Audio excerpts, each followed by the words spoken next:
Well, hello, Steve. Mine too. Good Hello. to see you. How are things down in Boston? Pretty good. Pretty good. We are Massachusetts is third in the country for the number of confirmed cases of this pandemic, but we're under voluntary quarantine. People are obeying. There's plenty of food in the grocery stores, plenty of drugs available at the drugstores. No real disorder.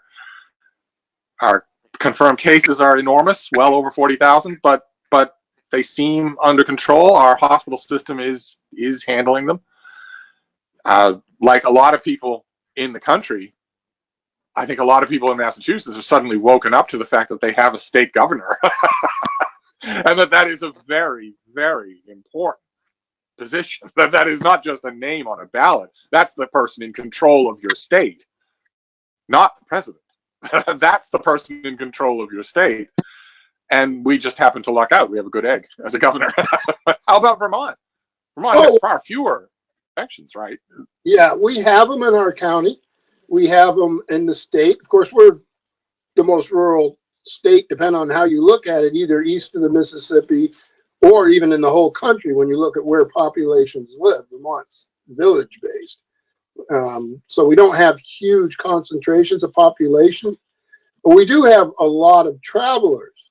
A lot of folks coming in and out of the state, so obviously we're not immune, and we've had the tragic cases like everyone. It does seem like our government is doing well locally and on the state level, and that we're dealing with it as best we can. So, but the closures, and of course, for those folks that are watching us on YouTube, if this works, it's an experiment.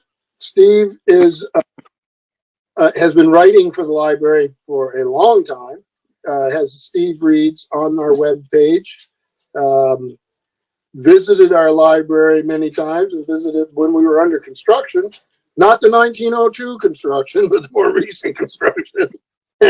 And then you and I had put together our first was going to be print newsletter, which we put a lot of work into, and now it's available on the web, but the plan was the print newsletter, and it was such a joy, and it came out the way we absolutely more than we'd hoped for, and we thank you for that. And then this happened, so the whole library world's changed. So up here we're closed. We do business, but it's digitally. We'll soon be doing business, we hope, curbside pickup and with all sorts of safety precautions in place. That's being worked on right now as we speak. But Boston has magnificent libraries. The Boston Public Library is obvious, but the Athenaeum, any word on those? We have the governor of the state has laid out a plan, and that is to let the science do the talking and listen to the science. So a place, unfortunately, I hate to say it to an absolutely diehard library director, but libraries are ground zero for the kind of thing you want to make sure aren't open. You've got people wandering in and out, staying all day. That is absolutely impossible. So I mean, I believe that at the Widener and at the BPL and the special collections people still go in from time to time. I think some of those environmental systems probably need to be checked regularly. Yes. You'd know better than I would what the care you have to take with some of the very old stuff they've got there. You can't just leave the building. You've got to take care of it. But patrons? No. No, nothing like that. Boston has, or the Boston Public Library has seen an enormous increase in, what's the name of the electronic overdrive? Yes, the name of Overdrive's the system. You get two apps, Overdrive or Libby. We have that also, and we've seen increases there. Digital books. Really? What governs that? So, Wethersfield Proctor Library patron. What kind? If they want to go through the Wethersfield Proctor Library, what kind of ebooks do they have access to? So they have on their phone or laptop or iPad or anything like that, where they can get apps. They can get either the Overdrive or Libby app. They're both from Overdrive. Libby's a little easier to use, I think, but I have both apps, obviously, just to make sure what's going on. So we buy as part of a consortium. Green Mountain Library Consortium, and then they just log in with their library card, and if they have problems doing that, they can always email me, and I'll help them get on. So they can get whatever the state groups of libraries have purchased for books. In addition to that, there's thousands and thousands of Project Gutenberg books on there, so they don't have to go through the web. They can just do it right on there.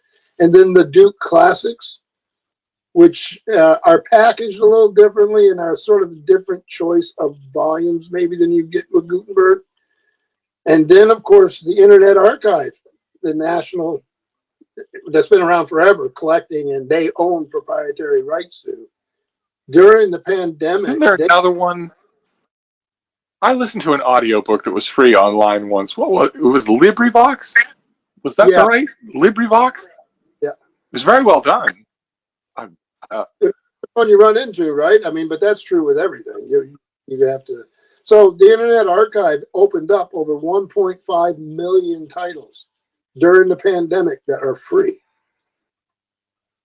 Now they tend to be more technical, or so it might be more what you'd find in the university library, as opposed to. But if you're home and you're working, that could be a wonderful resource.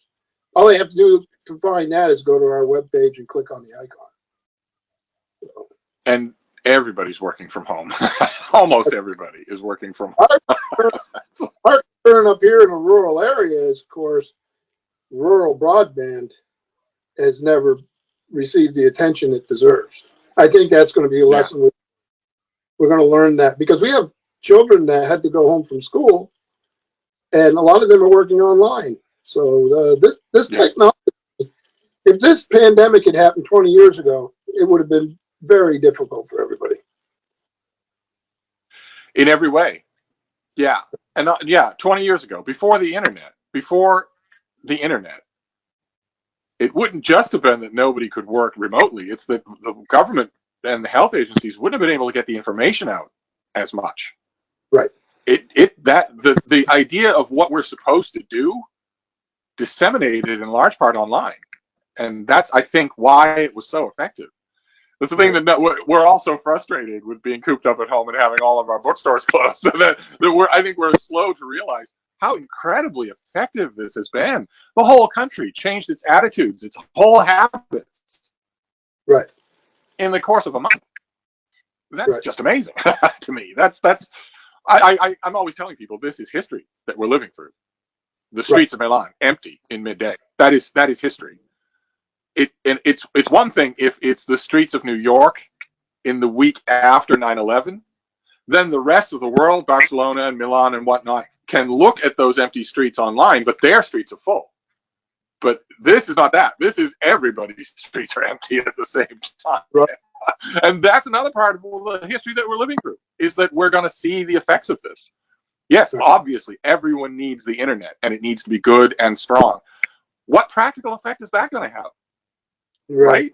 If you've got tech companies going in front of Congress and saying this isn't a national right, this is a private business, they'll be shot down in flames after something like this. Or I hope they will be. I hope they will be.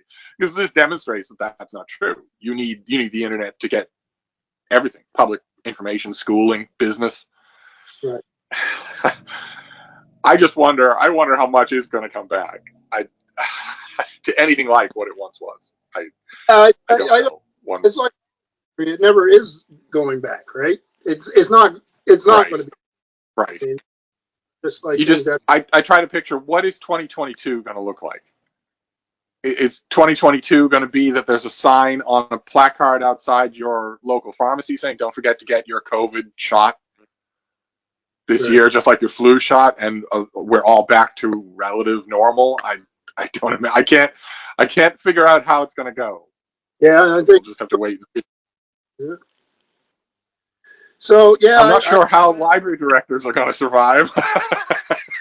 No, you Wethersfield Proctor Library customers, I don't think you appreciate how badly your library director wants to be out there helping you. He's a big fan of reading, but he's going insane not being able to be out there helping you. Well, that's true of everybody, though, right? Even readers are having cabin fever. Yeah. Yeah, we interact with patrons every day, mostly by phone or by internet. Um, and but the library's like almost like, I mean, our library's been there almost 120 years. It's a meeting place also, not just for books but for Right. ideas. We have the same old faces and jokes and laughing and just all that camaraderie that it's become so much Right. part of your. It's not just small libraries that do that. You do that in large libraries. And Right. Right. this, And not just libraries, lots of other places too. That little intangible element is the thing that people are missing, right, because that little intangible element is gone. Whether it's your local coffee shop or your local used bookstore, in my case, or whatever, that's the thing you miss, is that we saw, sort of everyday little thing. yeah, we saw it with Easter with all these remote services. You know, so people that are used to that being a part of their life, all of a sudden they're sitting at home watching it on the screen. Freda!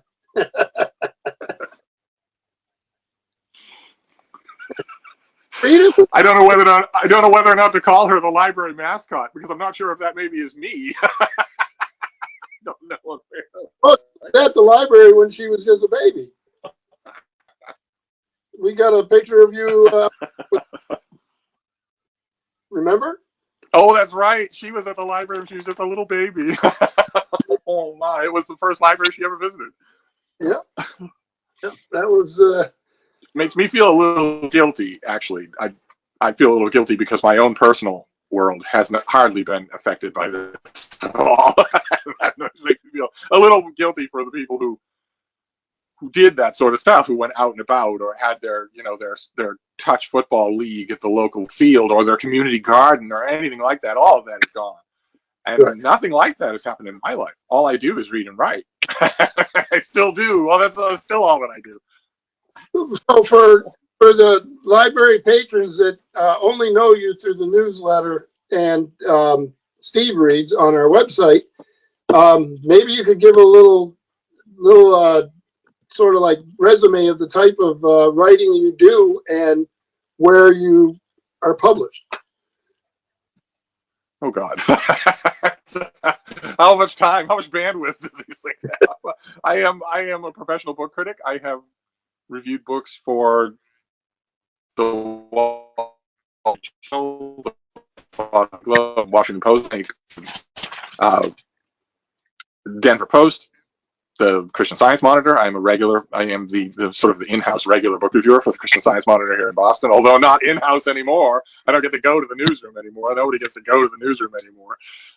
Kirkus Reviews, unsigned. Quite a bit of work for Kirkus Reviews for Publishers Weekly. I'm leaving one out too. The Orlando Sentinel. The Orlando Sentinel in Orlando, Florida. And a bunch of other places too. That's the problem. Well, maybe it's not a problem. I love what I do. And so if I have a friend or an acquaintance, or I know a book section editor somewhere in some far-flung little pokey corner of the world, and they say, boy, I wish you could write something for me, but I can't afford you, I'll say, you let me write about that. I'll write something for you gladly. You can pay me in potato pancakes. So if you were to do, I don't advise this, but if you were to do a Google search, you would come up with a lot of places. And that's still all that I do. I read new books all day long and then write about them, review them. I don't do long, serious, chin-stroking thought pieces for the New York Review of Books. I do ordinary, everyday, should you buy it and read it, book reviews. So, and I love it. Absolutely love it. I have no ambition to do anything else. So you talk about books. You read new books a lot. Obviously, from the shelf behind you, we can see that you read a lot of everything. But you read a lot of new books. So they come to you. They come to you in the mail, correct? Yes. You. Yeah. So used to be 8 or 9 a day. Yeah. You had that before this crisis, and then you have that now to some degree. Has there been an impact on the volume of books you're getting to review? What was that again? So has there been an impact on the volume of books you receive? Oh, yes. I don't get books in the mail anymore. Hardly any, a trickle. There are a couple Really? of publishers that still have people in their mailroom, but other than that, no. It is possible to do if you have the same 4 people coming to a mailroom every day, and they are taking precautions, they are wearing masks, they are disinfecting everything. You can put stuff in the mail, and the U.S. Postal Service, despite the fact that it's under fire from the federal government, is still working. Right. So it is possible to do. I think as more publishers get over their local lockdowns and as they get over the psychic shock of this, they'll start to put more books in the mail. But right now, most of them are shifting to ebooks, Are they? to either e-galleys, where they give you a link through something like NetGalley, or just sending you a watermarked PDF of the book. They're all of these things are being, the book itself is shepherded all the way to bookstores entirely electronically. Right. The author is writing it on a computer, except in a couple of very oddball cases. The manuscript then goes to the first editor as an electronic file. It's edited electronically. It's returned to the author electronically. The finished product goes to the house lawyers and the finished line of editors electronically. That electronic version then goes to the printer. It's only the very last step. That's the printed book. So long before you get there, you've got a PDF you can send to somebody like me. And distribute. The only reason that hasn't happened is just tradition. It's just momentum. That's all. The book reviewing profession is full of old people. it's full of old dinosaurs who say, an ebook? What's that? I love them, but most reviewers don't. So, and that's the only reason that this isn't the norm. That's the only reason why I was getting 10 or 11 books every day in the mail, is because that process had not embraced ebooks. Well, even book So distribution is computerized. The print book going from building to building, or town to town, or country to country. yeah, it's just the one artifact, the actual paginated artifact. That is the only thing that's not electronic. And reading an ebook for me is, I have lots of colleagues in book reviewing who just can't do it. They just hate it. I mean, they'll do it if they have to, but they just hate it. And I don't understand why. An ebook is so easy and so comfortable to read. I read them on my iPad, and it just couldn't get any easier to do. And there's no accumulation. There's no dust. There's no mess. There are no sloping piles of anything. And on top of that, an ebook is searchable. That is just a godsend if you're a reviewer. Just a godsend. If I get to page 200 of a book and I think, well, it's a pretty good author, but he has a tendency to repeat himself, and not just ideas, but specific words. And I come across a word and think, see, I know he's used this word at least half a dozen other times in a book where it should only occur once. I can actually search for that. that is unheard of. I couldn't do that in any way, nothing like that. If I always use this as an example, even though I don't tend to review fiction. If you get to page 250 of a book and you realize that Aunt Ethel is going to be a much more important character than you thought, and you're trying to remember off the top of your head, when did she appear? How was she introduced? I wasn't keeping track. I didn't know she'd be this important. You can just go back and find her. You can just search for her. That's incredible. But there is a kind of a thrill, well, you know this too. There's a kind of a Christmas morning thrill to getting books in the mail. Oh, yeah. And opening the packages. I don't do that anymore. Barely at all. Instead, it's all ebooks. We did. I have to credit publishers. They have made that switch very nimbly. There's been no lag at all with them. I was worried that it was going to be a whole falderall, a whole 10-step process. I was worried a month ago. I was thinking, okay, well, when I need to get ebooks, I'm going to have to argue with publicists to send me a PDF. That is by far the best procedure. Don't link me to NetGalley or anything else. Send me a PDF of the book and trust that I'm not going to pirate the PDF. What would I do with it anyway? Strip the author's name off it and pretend it's mine, so I'm going to write the new Dan Brown? No. There is no good reason not to just do that, to send just a PDF to a reviewer. Right. And I was worried that I was going to have to argue with publishers to do that, but no, they're volunteering it. They understand where they are just perfectly, and they don't want we do studies, right? And we've noticed at the library, because of course there was a time when librarians thought everything was going to be ebooks. And what we ran into, Remember that? well, I never did. And that's my one caveat here, because I thought it had several flaws with it. And one of the flaws I didn't know about was, of course, young people statistically are bigger readers than the previous generation, which is counterintuitive. They're also bigger readers of print. And what we found with that, and they do these studies, is it because of screen fatigue. They want something different than a screen because they're on screens all day. And I wonder Young what people are.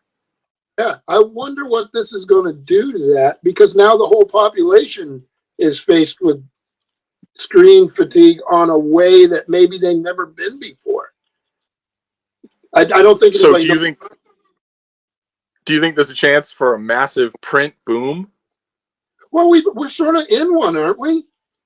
We were. We're not now, but we were. I mean, Well, that's true. We were, yes. through the roof. Bookstores were reporting. And ebook. This is unplanned, I swear. What you doing? What you doing? And then drop. And of course, we also run into things with licensing. Do you own an ebook? You know, when the library goes to get ebooks, they have to deal with licensing. It costs us a lot of money to carry ebooks. Very expensive. When it seems counterintuitive when you figure that how an ebook is created. Wait, did you just say it costs the library a lot of money to get an ebook? Yeah. Oh, wow.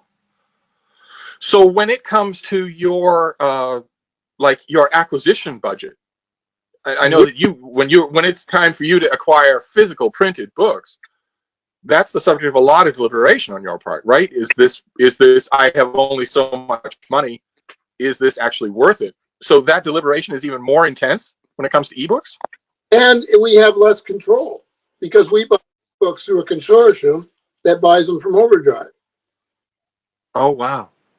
So I can spend my money on just a local collection of ebooks that you would show up. And we do think about that because, of course, if you want the latest Dan Brown, and everybody in Vermont wants the latest Dan Brown, the publisher only allows so many copies.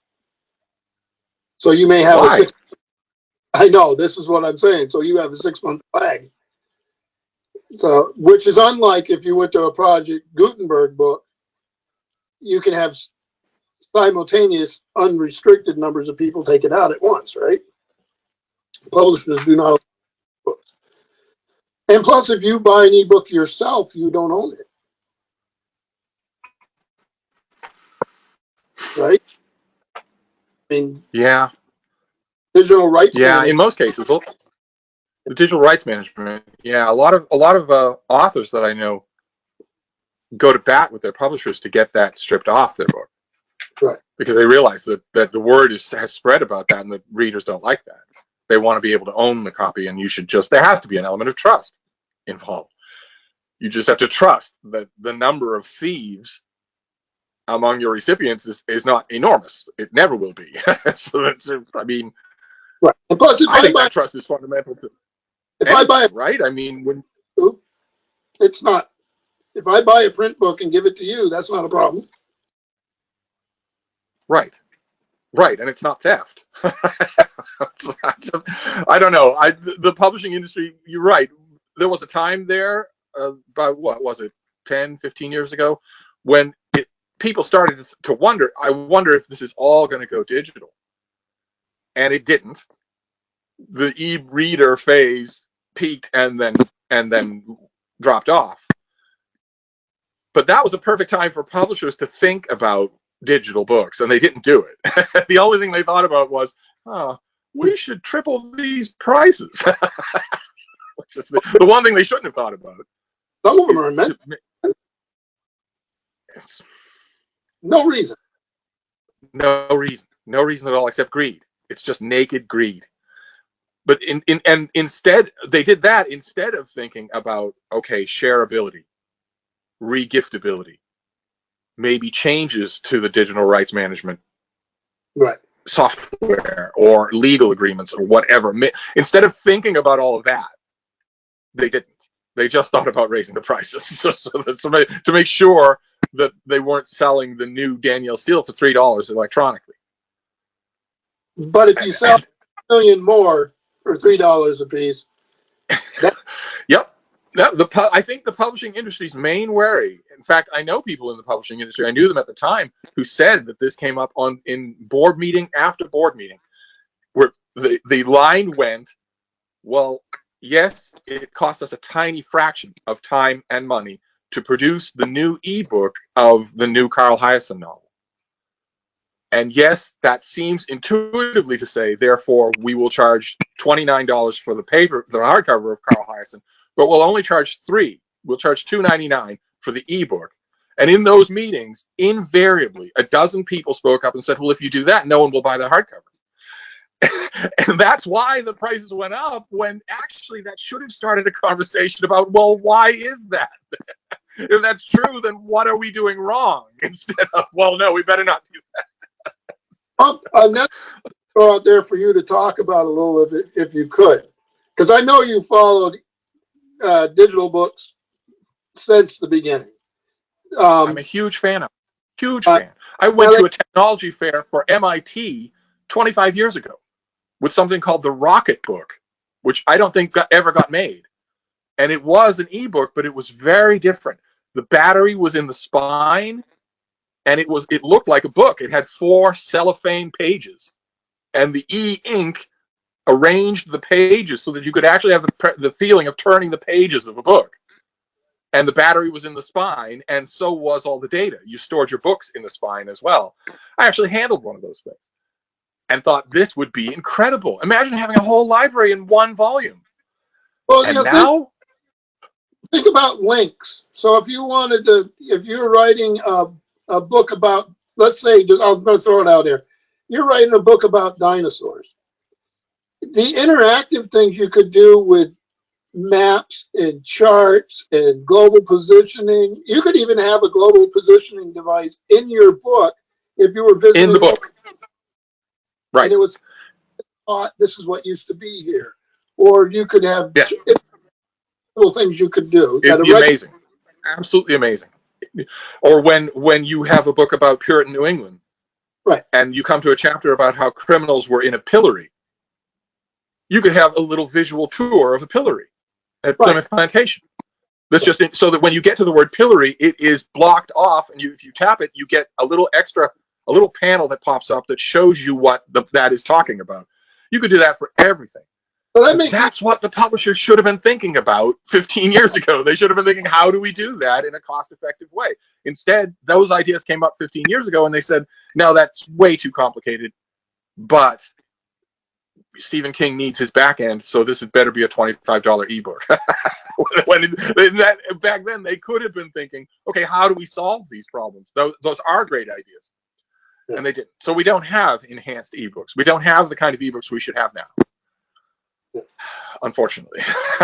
Unfortunately. If we did, those early objections in those publishing board meetings would be completely true. Who would buy a printed book if that's what ebooks were like? No one would. Well, I think what would happen is for that part of the population. Now we see with younger people, of course, their love affair with print, and we see how they collect.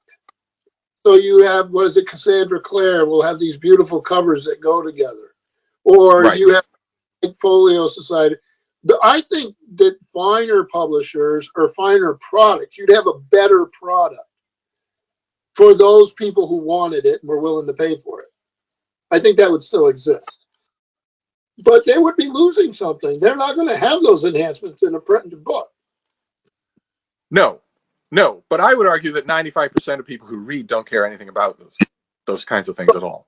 But where they would very much care if they get to page 50 of the latest, I don't even know, Witcher book, and a character is referenced who last appeared 2 books ago, they would very much like to tap that character's name and get the relevant passages all lined up in a little inside window that pops up so that they don't need to go anywhere else.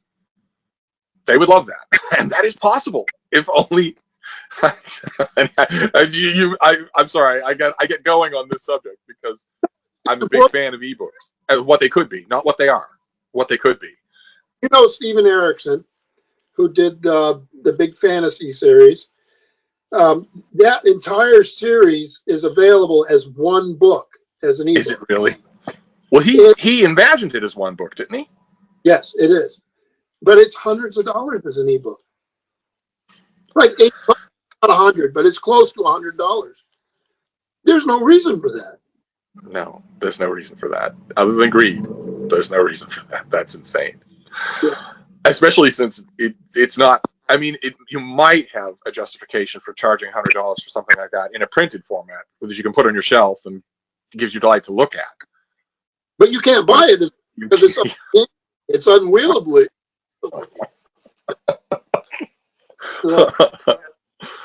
And then, of course, medical books, right, and engineering and all these technical things, or encyclopedias even. Those are proprietary. Somebody owns them unless it's Wikipedia. And that's okay. If they're updating and using the best information in the world and paying for that, I understand why you have to pay for them. Somebody's doing the work. You want quality, especially with medicine or something like that, where people's lives are in there. But we don't have as much print medical stuff now because print really can't compete with ebooks there. They really can't. Yep. It's dangerous because if you have a book on cancer on your shelf, you really have to question what the quality of the information is. Too much has changed. Medicine, which has embraced, and then the cost of journals. Libraries don't carry journals. They just cost too much. Even university libraries have a horrible time with the cost of print journals.